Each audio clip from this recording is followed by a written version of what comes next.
Ish.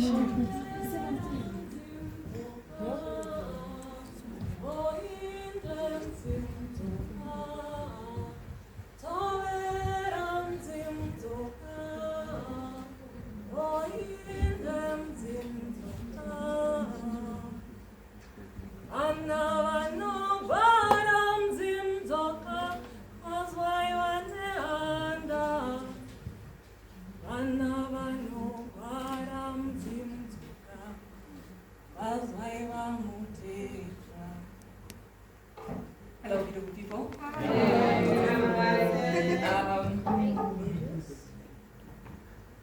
I am KUDA. It's short for KUDA Kwashe, which means the love of God or the will of God in Shona.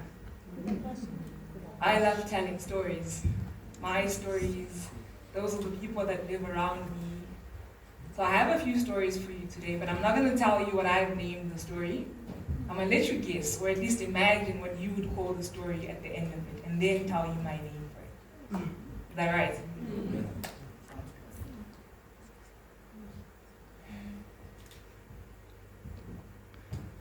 As I was breaking bread the other day with Upile Chisala, she asked me, "Girl, who taught you to be so silent?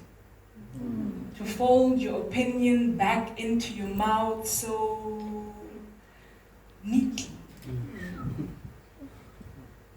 Well, once, my grandmother heard me speak.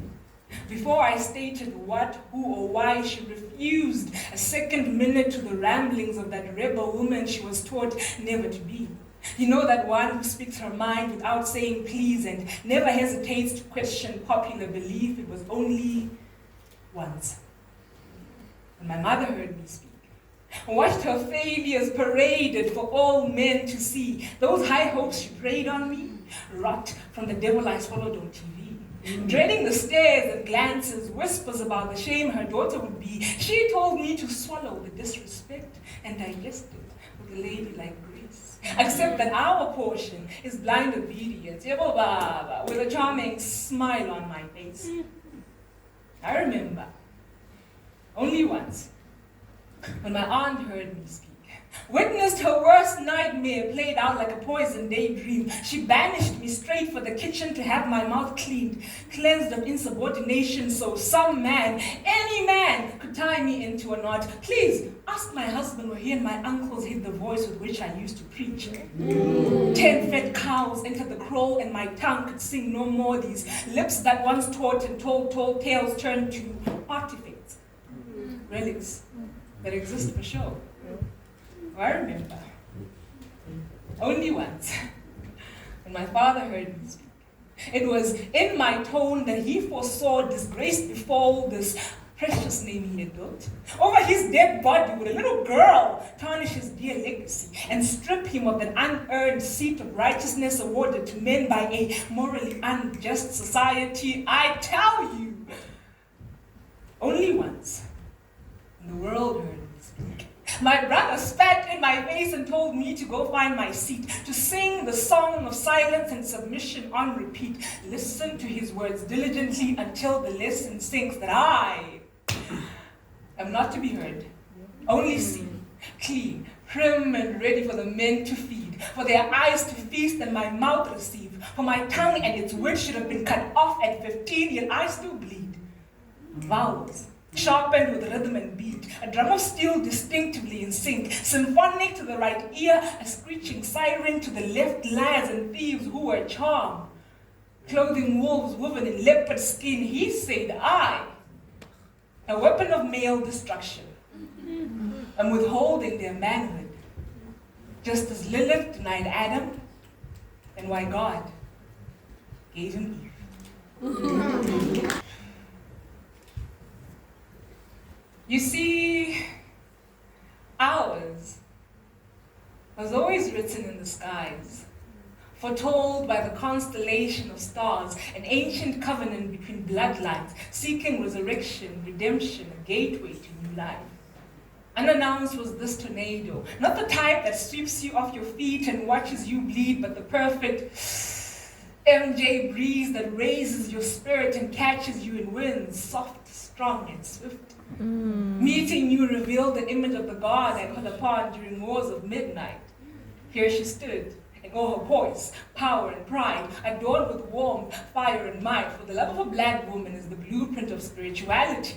Dipped in honey, glazed in gold, she oozes sensuality. Knew I found a reason to not escape reality, to fight my flaws and conquer concrete walls, soak my soul in spirit and sacred souls, fast a fortnight and drink from a river in Rome so I can be worthy of this rose that blooms even in winter's cold. So I gathered courage in drums and gallons, laced my smile with hidden intentions, enticing the dream I had one young summer's night. It was in your arms. In the moment our tongues kissed, collided, you whispered sweet nothings, but I heard nothing, lustfully lost in the crevices of your mind, or maybe it was those, sweet, thick thighs that had me licking my lips twice. I sinfully surrendered to the songs of Solomon serenading our dirty dancing, hands vibrating as we sought the liquid pleasure of ages, followed the motions of two V-shaped oceans on a stairway to heaven, seeking a climax that shudders and thunders, announcing secrets shared between the silence of lovers. 2 stops ahead, you held my hand and told me to catch myself, to pack away the love bombing, tap dancing, and fumbled falling. And that serene sound that sows wounds deep and dark, you reminded me that ours was a century-old calling. You asked to see me, the parts I don't share freely.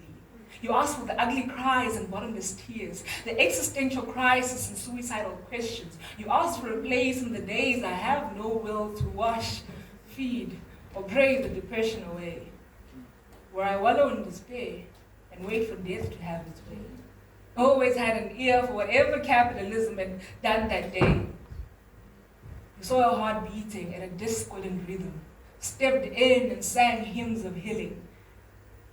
Did you know that the initiation of a healer starts with healing?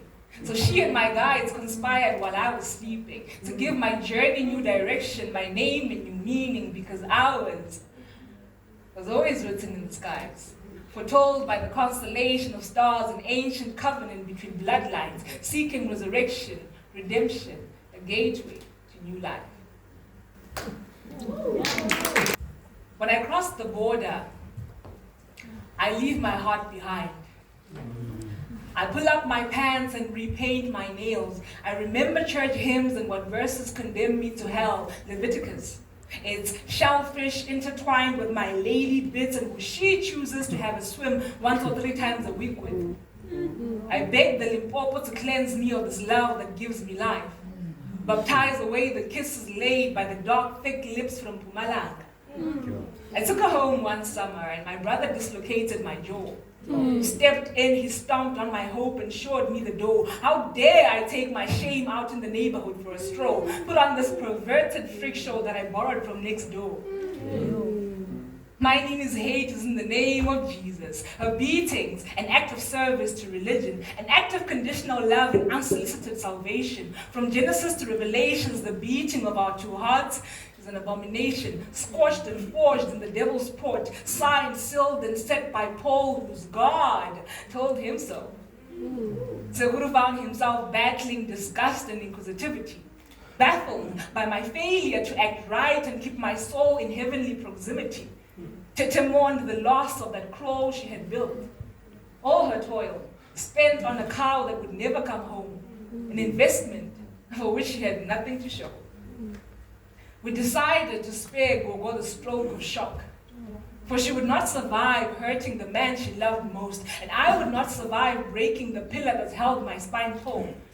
How would she explain to God that I'm both yin and yang, him and her, the moon and her sun, the seed and its life, an amalgamation of endless contradictions, a dichotomy to 80 years of a binary existence?